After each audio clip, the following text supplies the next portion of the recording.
What is up, y'all? Happy Monday, or at least that's when I'm filming this. It's Monday night, and we're here for our weekly anchor message where we are taking a look at like our spiritual assignments for the week. Sometimes I think of this as like getting our mission from headquarters kind of thing. This is what we're supposed to be focusing on for our personal growth, to get the most out of our week and be in alignment with our purpose. I think it's always a good time to point out that we think our purpose is outside of us, like it's something that we have to do out in the world or make an impact or use our talents in some way. And that's different. That's a dream or a goal that uses our God-given talents, and we can bring purpose to it, and it can give us purpose. But our main God-given purpose in this lifetime is to transform our heart and soul. And so the transformation, our inner transformation, is really the purpose. Right? If you have an individual on their deathbed and they have spent their entire life donating money to charity, but they've been the same sourpuss, grouch, Scrooge, mean, prejudiced, but they give all this money away. It's like the money and the good deeds don't make an impact as much on their, when they're at the end of their life. Like, what really mattered when they're, standing before the upper realms are going to be like, but did you change? Did you change your mindset? Did you change your heart? Did you change your soul? Did you become more Christ-like in this life? Or did you stay the same? Did you go backwards? So I think it's always a good refresher to remind ourselves that, we put so much pressure on ourselves to make these things happen. And yes, maybe, in a sense, we are destined to do certain things in this life and leave certain legacies. But ultimately, the true assignment is the inner work, is the healing, is becoming more like Christ. So I think that's kind of takes a lot of the pressure off of, feeling like we're behind or like we're off of our path if we're not, making enough progress. It can get really, foggy at times, and it can feel very, it can give us a lot of anxiety thinking that we're not, up to par or measuring up. And I think that's just a trick of the ego to keep us in a lower vibrational state of lack and of feeling not enough. And it's not that way at all. So basically, we're here with our little flaws and our little shortcomings, and what we're supposed to do is just sit tight and work on that stuff and accept ourselves for all the beautiful mess that we are. And that's perfect. And that's what we're supposed to be here for. And that's what we're supposed to be here to do, is to, each person gets a little, bag of negativity that we're all assigned to. Like, we take it on the bus going down to Earth School with our lunchbox and our bag of negativity, our bag of problems that we are assigned to transmute and transform in this lifetime. And it's part of our collective assignment as human beings. And it's something that we were always intended to do. So we don't have to think of ourselves as flawed or shameful or less than in our waywardness. It's all part of the plan. Having said that, we can't be negative on purpose and be like, oh, it's part of my purpose. It doesn't work that way. Just our already assigned, given shortcomings, we're wanting to transcend and evolve from those. So, all right, awesome. So from the wild unknown archetypes, and before we get into the reading, I just want to say that there's some good news. I want to report good news. I am so grateful to God because I have been trying to manifest $1,000 tip for 2 years. And I've watched literally the servers, the tables next to me, get this $1,000 that I have been trying to manifest. So it's like I can pull it in, and then it's like intercepted by someone who's just got like a better sense of deserving or something, you know?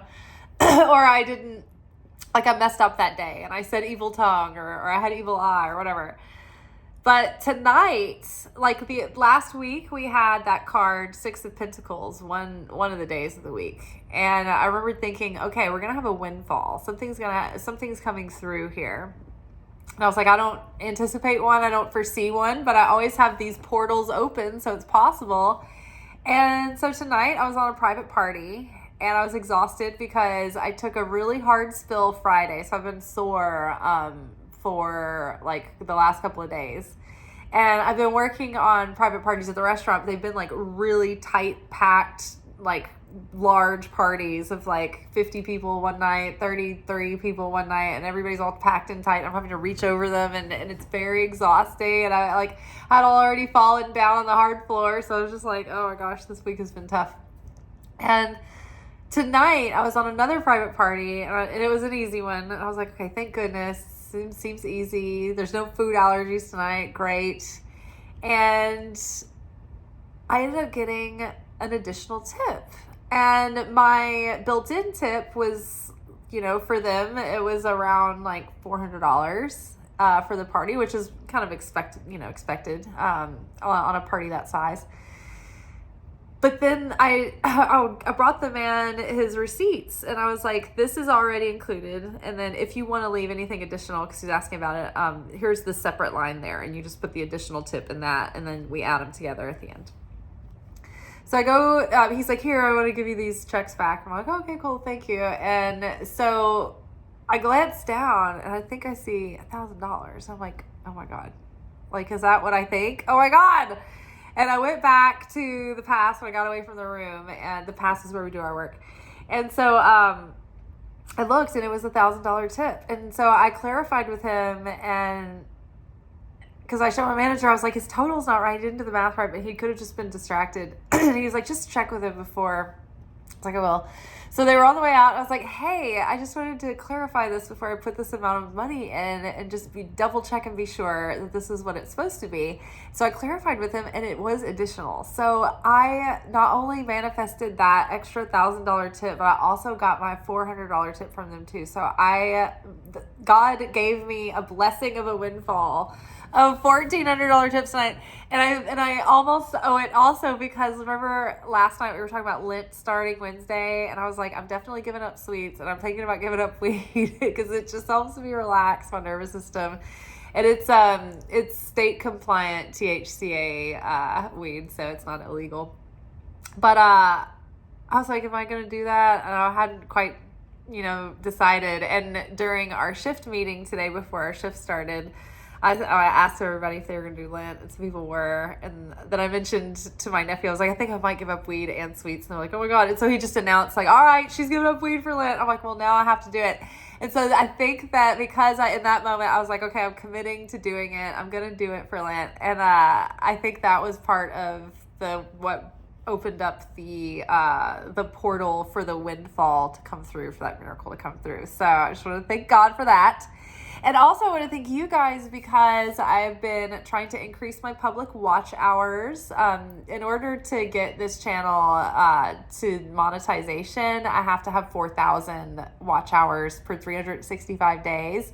So I was kind of hovering at like 1,000 watch hours for like 2 years or so, and we made it a goal recently to try to get those going on the up and ups, and they're increasing steadily. So I am so excited. So it's jumped from like last week it was about at 1,150, and now it's 1,166 or so. So thank you for all who you've been watching. One more housekeeping thing before we get into the reading. Sorry. I am asking people to give me a little bit of insight into what they need in this channel, what they're like, if they have any pain points that are specific challenges in their life. What is it about this channel that they kind of come back for? Like, is it the tarot readings? Is it the spiritual advice? Is it are you tarot fans and then this is a spiritual tarot channel that you like? Or are you not really into tarot and it just kind of comes along with it, but you like the messages? Like, do you like the secret teachings of Jesus, where we do the Gnostic Bible study? Like, what are you guys into, and what brought you to this channel, and what are you doing here? That sounded harsh, but it was more welcoming and inquisitive. So basically, I'm trying to hone in on my keywords and things for this channel in order to reach the people who are really interested in these videos. Because right now, I think the algorithm doesn't know quite what to do with me. So I want to get these messages out. I think we're in this really intense and dire straits of times, and I think that people need to hear these messages. And so I want them out there if I can get them out there. So the more insight I have about you guys and what you need, that will help me refine the search engine friendliness of this channel. So thank you for all the people who've been weighing in the comments. That has been so helpful and insightful. Okay, our first card out is the Cave, followed by Kairos, followed by the Heart, and then we also got the Kiss.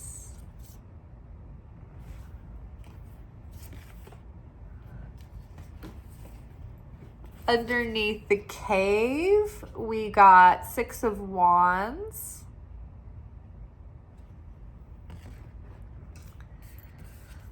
Underneath Kairos, we got the Sun.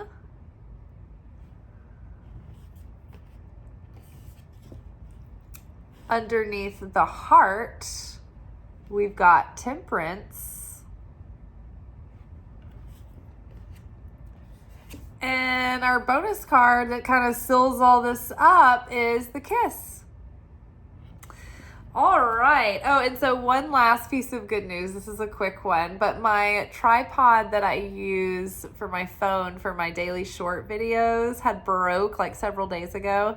And my money situation I needed to be very intentional with money, and I wasn't able to just make random purchases during last week. And so I needed a new tripod, but I was like, I guess I can hold my phone with my hand. And I mentioned it in one of my videos one day that I needed one, and if anybody wanted to Venmo me for a tripod, I would be grateful and I wouldn't stop them. And literally one of my viewers and acquaintances ended up Amazon ordering me a tripod and sending it to me with an extra tripod in case I need an extra one or a backup at some point again. So I was so grateful for that. So, oh my gosh, such nice things have happened in the last few days.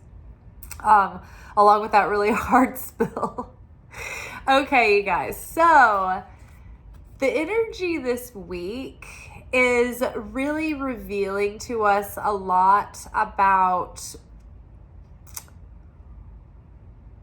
it's like spring cleaning, and all of this stuff is coming out. It's like this emotional purge. We're in Pisces season, and so we're plumbing our depths.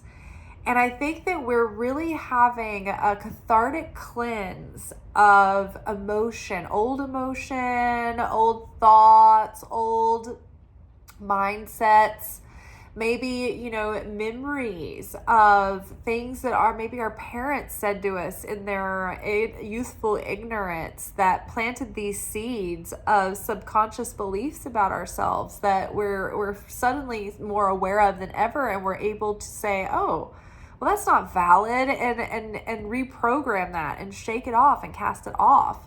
So I feel that this week I think our God is moving in our life in such a way that I think that we are this close from intersecting with some really pivotal changes and even improvements and next level blessings in our life. But I think that we're just in this moment where the metamorphosis is coming to a conclusion, right? And it's kind of wrapping up very quickly. And there are also other variables in our lives where there are other people involved, right? So their process is something that we are, having to dance with as well. So divine timing is at play right now. So we need to, it can feel like unsettling when everything's quiet and you feel like you've been tested and challenged and you've been trying so hard to overcome things, and you're just going and going, you're pushing through and you're persevering, and it's like, when is something gonna break through? It feels very stagnant, it feels very quiet. Why is it crickets? And I feel like something is coming through, something is happening very soon, but we're waiting on divine timing here. So in the meantime, we're continuing to prepare ourselves to fully be able to receive these blessings and be able to sustain them and have full fulfillment, right? And be in such a state of inner harmony and peace, and having gone through the healing and the preparation, being able to make the most of these blessings when they come in. And so this might be, have to do with your lifelong dreams and purpose, and maybe even, next level relationship opportunities coming through. But we are in this new timeline, and we are in this new season of Us Life, the show. And so we're at this moment where new themes are going to start happening. New storylines are going to start happening. It's like we've been in the introduction of the show, and we're this character, this standalone character in this moment. And it's like, this is the lay of the land as things are now, right? This is where we're at. These are the people around us. But the plot point is coming where the character suddenly goes into this, they're either exalted into this thing, or they're sent on a mission or an adventure. But I really think something's going to come through that's going to make a change. It's going to make positive changes, because we are going through, we've been going through a very poignant metamorphosis and transformation, and this new radiance is coming through. But it's been because we have gone into the cave, right? We've gone in and tuned inward and been able to spend quiet time alone. And maybe we've been in, a time of isolation for a while, right? But that's not going to last forever. It's really interesting. I love the show The Chosen. It's about Jesus collecting his disciples and going on their mission. But it's basically the story of the Gospels. And every time I watch an episode, it's like it addresses specific things that I'm going through that day. And it's so interesting because the episode that I've been watching the last couple of days, because I'll watch a bit and I'll have to go to bed, and then I kind of start it back. But it's this episode that starts with Mary Magdalene. It's like after the crucifixion. It's kind of flashing forward in the show when she has fled to France and she's living in the cave, right? And she's writing there, but she has to lay low because they were enemies of the state of Rome, and Rome was everywhere. So they had to hide out and live in hiding because they were persecuted for the rest of their days as they went out and evangelized, even at the threat of it all. But we don't have to do that, not yet. But just like Mary Magdalene went into that cave and brought forth her deepest, most profound thoughts that became the Gospel of Mary Magdalene, which is part of the Nag Hammadi Codexes, which is one of the Gospels that I would like to read soon on Secret Teachings of Jesus. Maybe we'll do that next after we finish the Gospel of Philip. So yes, we have been in this cave. We've been doing the self-searching. We've been doing the soul searching. We've been doing the healing and the transformation.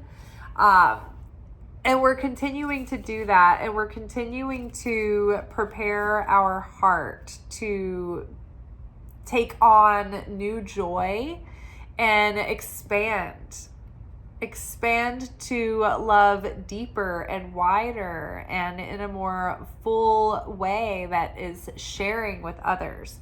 So it's like this week, Pisces takes us into our heart and into that integration of the soul work. So underneath the cave, we have the Six of Wands.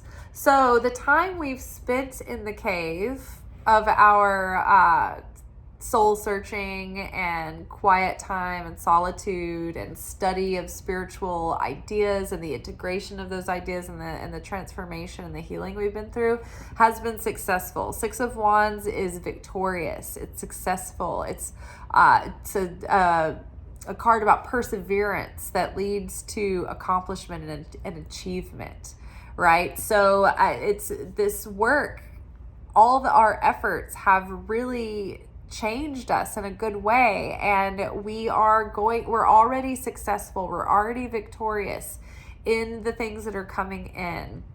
We just have to continue to be at rest, knowing that it's all a done deal. Everything that's meant for us is coming, and let go, keep doing the best you can, keep continuing to do the inner work, because it's making us all the more radiant and connecting us with the Creator and strengthening that relationship and that connection with Holy Spirit. And when we have that strong connection, then it like opens up the way for that the power of God to move through our life and be present in our life, which provides us that blessing and that protection and that nurturance and that hope and that divine inspiration.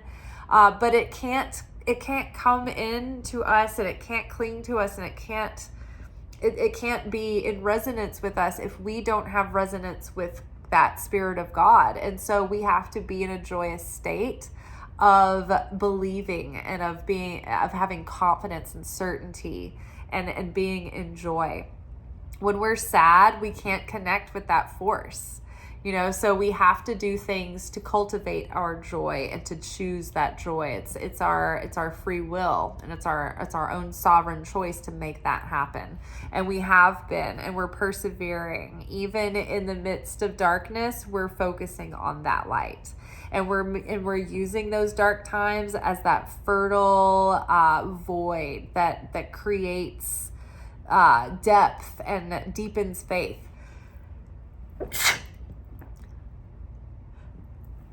Excuse me. My mom was pointing out the other day that if we don't go through painful experiences, then we don't change. We don't grow deeper or more compassion or more understanding, or we don't become wiser.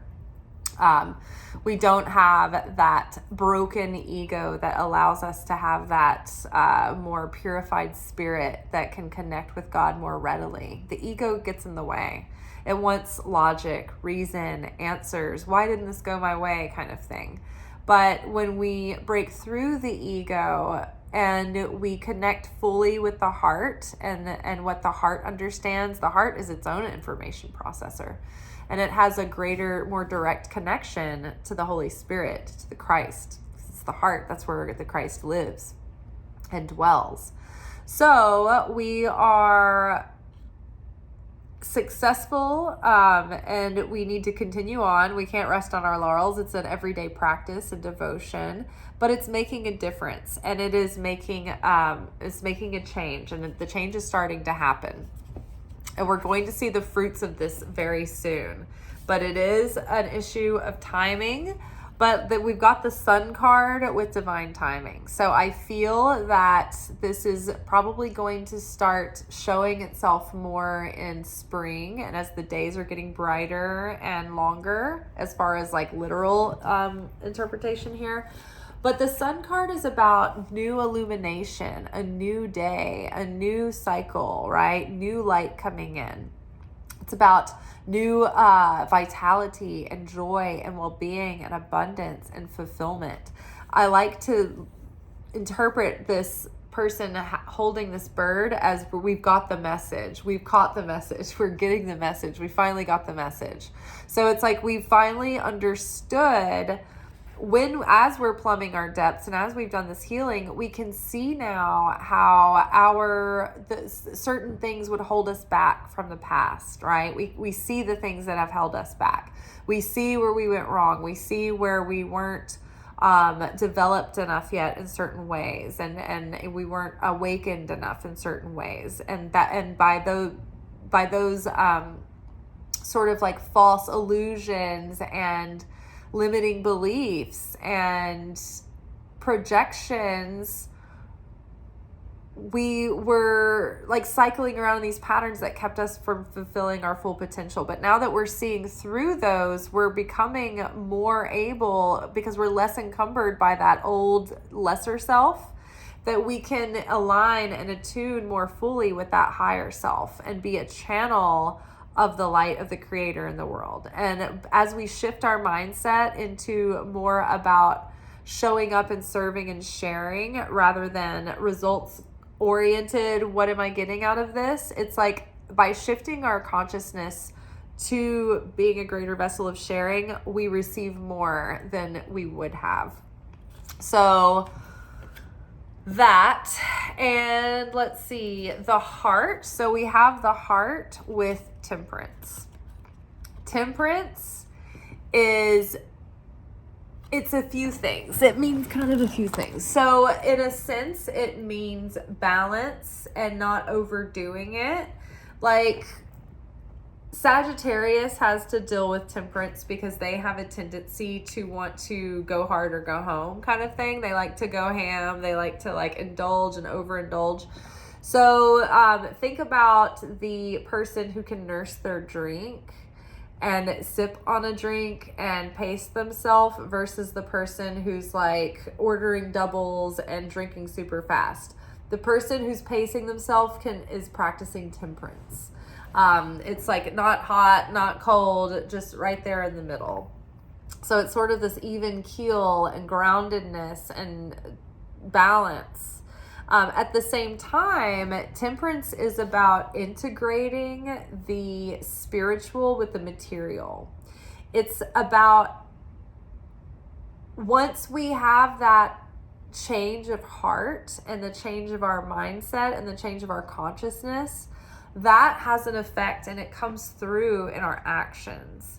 And when our consciousness changes and shifts and our heart shifts, then our actions start to shift. And the things that we do, we start to do more good things in the world. We start to do things for the sake of goodness and for the sake of love and creation and of sharing and of kindness. And we become more patient and more understanding. We become more determined and perseverant and devoted and consistent. But we share affinity with our higher self, and we don't rest on our laurels, but we, raise the bar, and we're able to elevate our consciousness as well as our outer behavior because of the inner work that we've been doing. So as we've, had a change of heart, we're integrating that into how we're showing up in the world now. So our internal shift is really starting to show on the outside of who we're becoming and how we present. And in an extension of that, because we are becoming different new people, we're interacting with the world differently. We are perceiving things differently. We're communicating things differently. We are reacting and proacting differently than we would have before. So our outer world is changing as well because we're starting to make different choices. We're behaving differently. We're creating new patterns. And so new patterns are going to yield new results, ones that we've never had before. So we're changing. So it's not, we can't change everything else and nothing on the outside changes too. It's just a matter of time. Things are shifting. Things are changing. And then we have the kiss here. And so as we become more like the Christ and more like our higher selves, we can have that alchemical marriage, that sacred spiritual marriage within, where we become unified with God, like we were in the Garden of Eden when there was no separation, but we were completely one. Because we shared that affinity with the light of the Creator. There was no ego in our mind yet. We didn't have knowledge of good and evil. We didn't have logic and reason and confusion yet. We didn't have that veil drawn over us. We just trusted, and we were totally innocent and blissful, right? But we didn't necessarily have free will because we didn't know the difference. We didn't see the contrast. So, in a sense, there's a spiritual marriage happening on the inside, right? With our marrying our enlightenment, the Christ consciousness within, with our material being, with the way that we are, with the way that we live and move and have our being in this world. So we are having that connection and that oneness and that strengthening of the connection with the Creator, with Holy Spirit. But I honestly think that there is something happening soon where we are having, I think that we're going to have a romantic relationship show up in our life soon. This could play out over the next few months. But I think that if you've been single for a while, I think that this is now, like, in order to go to the next deeper level of the inner work, it takes another person in your life, because you have to make sacrifices around that person, and you have to share, and you have to accept them, and also grow together, and so there's so much. It's like a different layer of work to do with a person as opposed to when you're solo.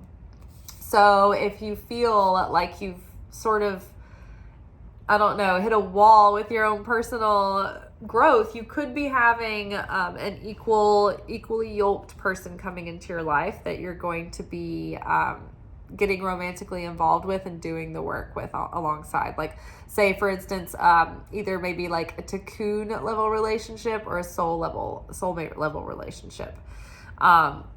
In Kabbalah, they talk about different levels, stages of relationships, rather than thinking of a soulmate as like one specifically assigned person. It's like the level of relationship that you're capable of having. There's first mate, which is like just people you very casually date. You can think of this as like adolescent dating, or even in adulthood if you just date someone and you have no intention of like taking it further. Then there are practice mates, where this is where you sort of learn when you're younger, like how to have relationship. These are your first few relationships where you just learn how to have a romantic partner, how to have a boyfriend or a girlfriend, or how to be a boyfriend and girlfriend, and how to have like communication and relationship skills. And this is where you learn the first like introductory course on emotional intelligence, if you have that much awareness at that point. Then there are tikkun relationships, and these are those relationships where it's like those long-term relationships that last for a year plus. You might live with this person, and this is where you have like, where you do a lot of the work, where you learn all kinds of things about yourself that you didn't know, because that person's triggering you and all of that. So you do all the work and get triggered and activated and all of those things within those tikkun relationships. You've also heard of them called karmic relationships. Some tikkun relationships are karmics, but not all tikkun relationships are karmics, if that makes sense. And so then there is a soulmate level relationship where you've got these two equally yoked individuals who are whole on their own, who come together, and they're more together than they were apart. And they're not looking and needy and looking for the other person to heal them or all that, anything like that. It's not codependent. It's like an interdependent relationship with someone who is also on the same level of healed as you are. They have the same desire to grow. And so your lives can serve to grow one another and grow parallel together, whilst also having such a profound impact on the surrounding world around you. Like, your love spills out onto other people. That's the relationship we always think in our mind, like, oh, I wish I had that, but I think that's too generalized, I guess. But it's the real ultimate relationship. Now, even in a soulmate level relationship, you're still going to have problems. You're still going to have issues that come up. There's no perfect relationship. Every relationship takes effort, like wholehearted effort. Great relationships don't happen. They're made and they're cultivated and they're worked on. But in a soulmate relationship, the people both equally want to be in it, and they're both devoted to it, and they are willing to do the work together alongside one another. So something along that nature could be possible or in the works, or like circling the runway, as I like to put it. We've had a lot of indication and hints of this coming in our weekly romance oracle and tarot readings as well. So that is not surprising for me to see. All right, y'all. I hope this serves you well. We will be back together tomorrow for our weekly manifestation oracle message, where we will be taking a look at our goals and our dreams and getting some insight from spirit as to how we should direct our focus and energy. Until then, ciao. If you would like a helpful tool to help you navigate this crazy year, I have the 2025 prediction series in a link below that will take you to my stand store, and it is $10. And you will have a yearly overview and quarterly readings and monthly readings, and also journal questions. But it's just like the rest of our coursework, or like our curriculum that we do on this channel. It's all sort of like evergreen wisdom. So even if you went back now and watched January and February, I think it gives a lot of helpful encouragement and insights and general spiritual, mystical wisdom that is not only relevant in January and February. So it's an invaluable tool to have for the year. It's a really great way that you can support this work and this channel and give me such a moment of excitement. So, all right, y'all. See you tomorrow. Ciao.